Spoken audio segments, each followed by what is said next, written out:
I'm Matt Gishard, and this is No Holds Barred. Today, we're going to talk about permissive drivers. What that means is we're going to talk about the liability of an owner when the owner loans their car to somebody else.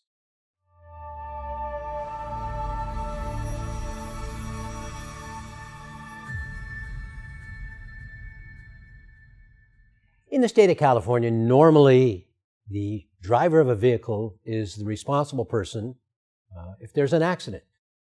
And generally the driver of that vehicle has insurance, and that's the first policy that kicks in. If in fact that person is licensed to drive in the state of California and doesn't have insurance, but the vehicle belongs to somebody else, then it goes to the insurance for the vehicle itself. So first driver, second vehicle. Let's talk about permissive driving. So you own a vehicle, you loan the vehicle to a friend, you're not in the vehicle, the friend is driving the vehicle, gets in an accident, and it's the fault of your friend.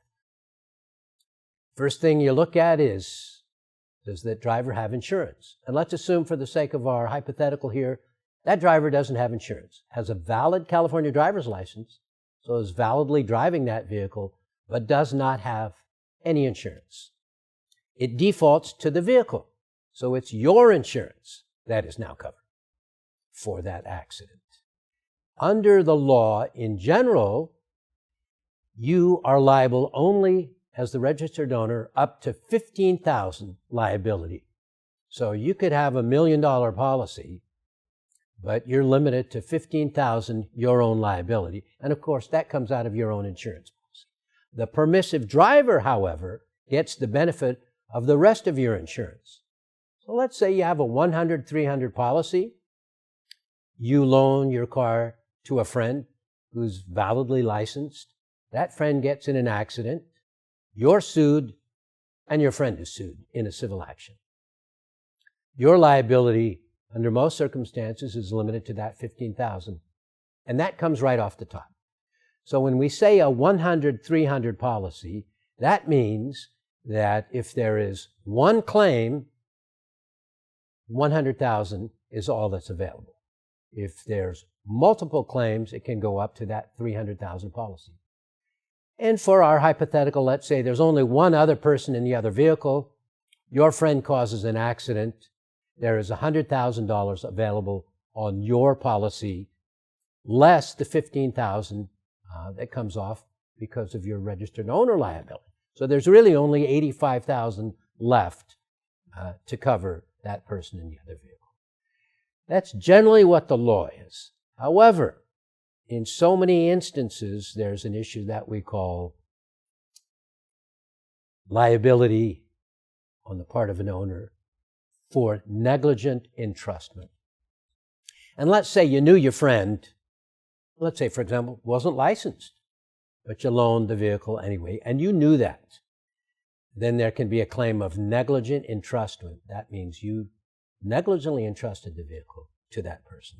Or you knew they had a significant drug problem, or they were drinking at your house and you still loaned them. For whatever reason, the law is that you knew that this person shouldn't be driving or had issues, and you nevertheless negligently entrusted the vehicle to your friend, causing an accident. Never mind that $15,000 now. Now you are liable up to the limits of your policy and potentially more. I guess the moral of the story at this point is if you're going to loan your vehicle to anyone, number one, ensure that they're properly licensed, and number two, ensure that they're not under the influence or there is not some issue that you're aware of that would implicate a negligent entrustment claim. Let's talk a little more even about insurance. Let's assume you have that 100-300 policy, but you also have a $1 million umbrella policy. And generally, that permissive driver is not entitled to coverage under your umbrella policy that you've purchased to cover your home and various other things. It would still be that 100-300. However, if there's a negligent entrustment, there's some issue that then potentially opens up not only your full policy, but your umbrella policy as well. Again, let me go back to that. What's the moral of this story? Be absolutely as careful as you possibly can for that issue of permissive driving. Don't let somebody else drive your vehicle if you know they shouldn't be driving the vehicle. And kind of a kicker that comes up is, let's assume everything's perfectly fine.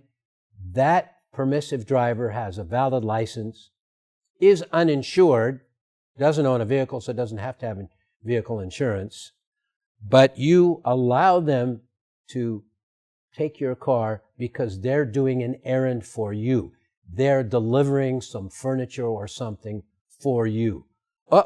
Now they're within the scope of a task for you, and you don't get the benefit of that $15,000 max liability as being the registered owner of the vehicle.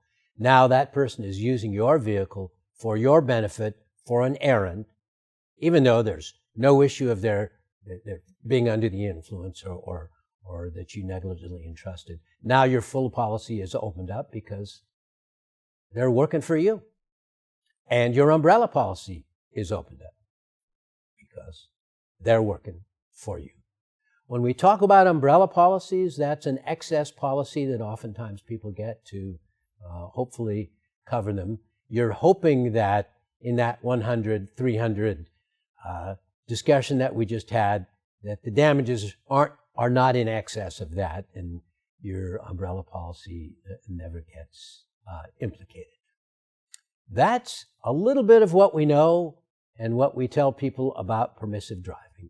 The whole idea is be very careful, ensure that you have sufficient insurance on your vehicle, and ensure when you permit somebody else to drive your vehicle, they're properly licensed, and it would be helpful if they had their own insurance initially.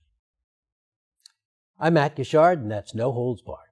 Stay tuned for our next episode. Don't forget to hit the subscribe button because it helps with our YouTube algorithm.